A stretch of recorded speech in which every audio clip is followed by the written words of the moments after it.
ሰላም እንዴት ናችሁ? እንኳን ወደ አዳዲስ መረጃ ዩቲዩብ ቻናል በሰላም መጣችሁ። በዛሬ ቪዲዮ ጥንክር አስቂኝና አስተማሪ ቪዲዮ ይዘን ቀርበናል። እስከ ቪዲዮ መጨረሻ ድረስ ከኛ ጋር ሁኑ።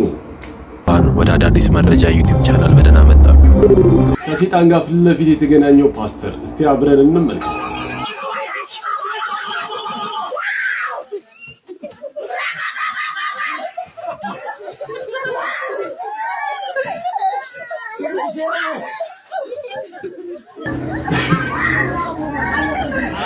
ደግሞ ይስቃል።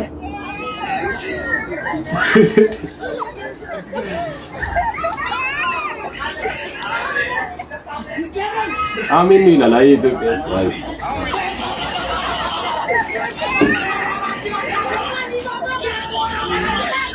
መጣች ተከተለ።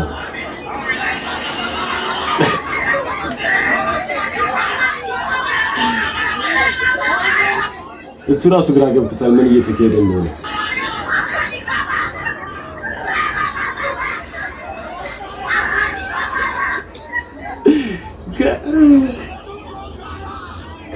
ከባድ ሰይጣን ነው ያጋጠመው እዴ። አረ ተው እንንቃ ተው።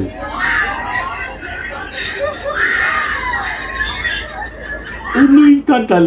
ዴቪድ አጭበርባሪ ሰው ነው።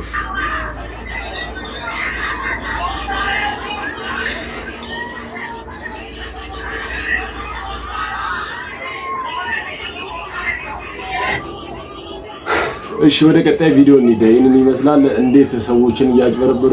ከዚህ ነገር መንቃት ይጠበቅብናል። ይሄ በጣም ፍጹም የሆነ በእውነት ያስቃልም ያናዳልም ብቻ ግራ አጋቢ ነገር ነው። ይሄ ነገር መንግስት ጣልቃ ቢገባበት ጥሩ ነው። አረ በስማ ላሚን ያለ አዲስ መረጃ ወጥቷል። እስቲ እንመልከት።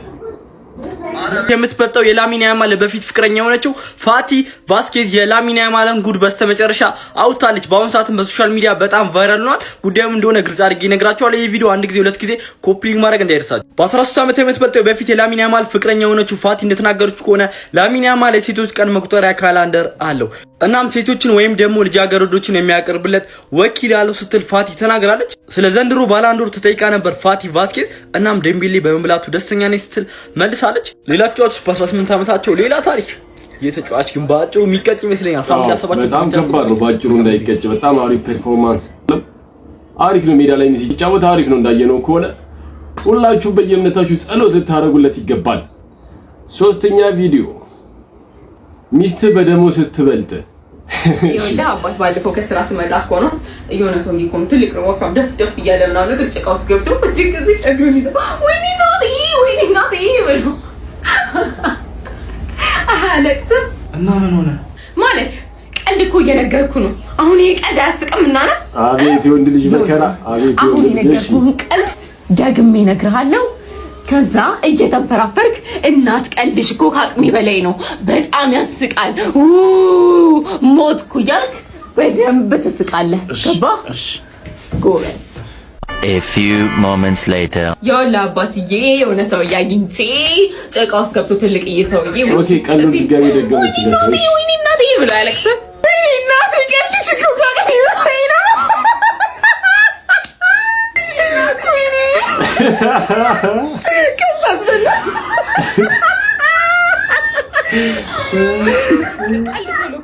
አቤት ማሽቃበጥ እያያችሁ ነው። ኧረ አሽቄ ያስጠላችኋል። ኧረ ማሽቃበጥ ኧረ ይችላል፣ በእውነት ይችላል። እዚህ ነው ወንዶች ሚስቶቻችን በደሞዝ እንዲበልጡ ማንፈልገው።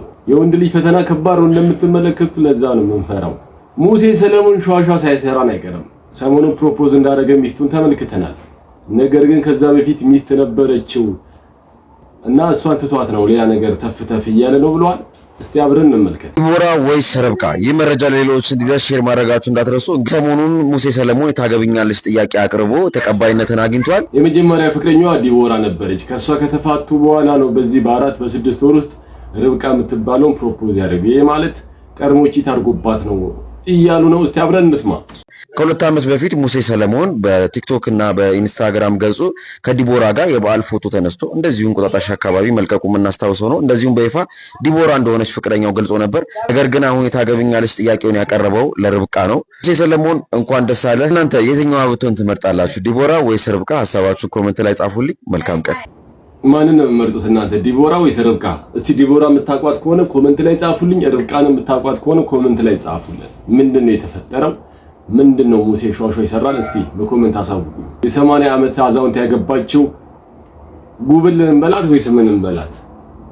ሁለቱም ከእናት ከአባታቸው ተለዩ የሚባሉት ወይስ ምንድነው? እስቲ አብረን እንመጣ።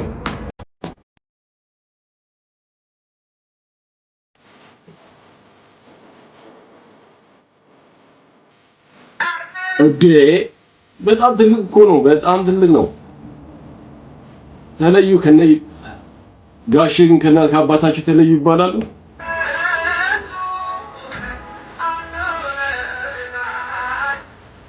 የእሷ እሺ የጋሼ ግን ይባላል ወይ ነው? ልክ ነው የዘፈን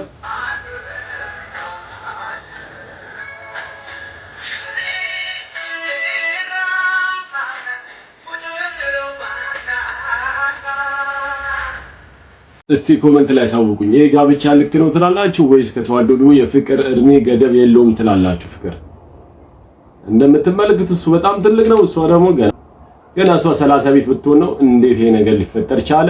እናንተ ይሄን ጋብቻ ትደግፉታላችሁ ወይስ እንዴት ነው? እስቲ በኮሜንት አሳውቁኝ። ግዳጅ ላይ ያለ ከባለቤቱ ጋር ፊት ለፊት የተጋጠመው ፖሊስ እስቲ አብረን እንመልከት። ባለቤቱ ጋር በዚህ መልኩ የተፋጠጠው ስፔናዊ ፖሊስና ሚስቱ መነጋገሪያ ሆነዋል። ነገሩ እንዲህ ነው። በስፔን መንግስትን በመቃወም በተደረገ ሰልፍ ላይ ስርዓትን ለማስከበር የተሰማራ አንድ ፖሊስ ከተቃዋሚዎች መካከል የራሱን ባለቤት በድንገት ይመለከታል። ይህ አጋጣሚ ግለሰቡ በስራ ግዴታውና በውስጣዊ እምነቱ መካከል ያለውን ከፍተኛ ግጭት በግልጽ ያሳየ ሲሆን በማህበራዊ ሚዲያ ላይም ሰፊ ትኩረት አግኝቷል። ሁለቱ ግለሰቦች የየራሳቸውን ሚና እንደያዙ ቀጥለዋል። ምንም እንኳን ውጥረቱ ቢታይም ቀጥተኛ ግጭት ውስጥ ሳይገቡ ሁኔታው በረጋ መንፈስ እንደምትመለከቱት ተጠናቋል። ክስተቱ የፖለቲካ ልዩነቶች እስከ ቤተሰብ ውስጥ ዘልቀው ሊገቡ እንደሚችሉ አሳይቷል። በተመሳሳይ ደግሞ የህግ አስከባሪ አካላት በስራቸው ወቅት የሚሸከሙትን ስሜታዊ ጫና የሚያንጸባርቅ ሆኗል። እነዚህን አንድ ሆነው እንደ ሁለት ሆነው እንደ አንድ የሆኑ ባልና ሚስት እንዴት ትገልጿቸዋላችሁ? ዛሬን ለነገ ማስከበር ሌላ ነው፣ ወዳጅነት ፍቅር ባልና ሚስት ሌላ ነው። ኢትዮጵያ ቢሆን ምን የሚፈጠር ይመስላችኋል? ኢትዮጵያ ቢሆን በእርግጠኝነት ቀጥታን የሚገላት ግልጽ ነው። ብቻ የውጪዎች እንትን ይለያል። ብሬክቲ ሽመልስ ማንም ስለኔ ቢያወራ ምንም አያገባችሁም እያለች ነው። እስቲ ምንድነው ምን አድርጎ ነው የምትለን? አብረን እንመልከት። ሰው ስለኔ እንዲያወራ ስለምፈልግ አስቤበት አነጋጋሪው ነገር እየሰራው በቪዲዮ ወይም በፎቶ አካውንቴ ላይ ለጥፋለሁ። ከዛ ሲሰድቡኝ እስቃለሁ። ጥበብ ጠርታኝ በ16 ዓመቴ ከሐዋሳ ወደ አዲስ አበባ መጥቼ ቤት ተከራይቼ ተርቤያለሁ። ዝናብ ብርድና ፀሐይ መጥቶኛል። ያኔ አይዞሽም ያልፋል እያልኩ ራሴን አበረታታ ነበር። አሁን ሁሉም አልፎ ዝናም አግኝቻለሁ። የራሴ ቢዝነሶችም እየሰራው ነው የምገኘው። 27ኛ የልደት በዓሌንም እያከበርኩ ነው ብላለች። እናንተስ ምንድነው የምንለቀው ፎቶ ልክ ነው ልክ አይደለም? ብዙዎቹ ቅሬታ ያስነሳሉ። ግማሾቹ ደግሞ መብት እንደፈለጋት መሆን ትችላለች ይላሉ። እስቲ እናንተንም በኮሜንት አሳውቁኝ እናንተን ሐሳብ። ለዛሬ ዘኔ የቀረብነው ቪዲዮ ይሄንን ይመስላል። በቀጣይ እስከምንገናኝ ለሁላችሁ መልካም ሕይወት እመኝላችኋለሁ። ሰብስክራይብ ማድረግ ለወዳጅ ዘመዶቻችሁ ደግሞ ሼር ማድረግ እንዳይረሳ።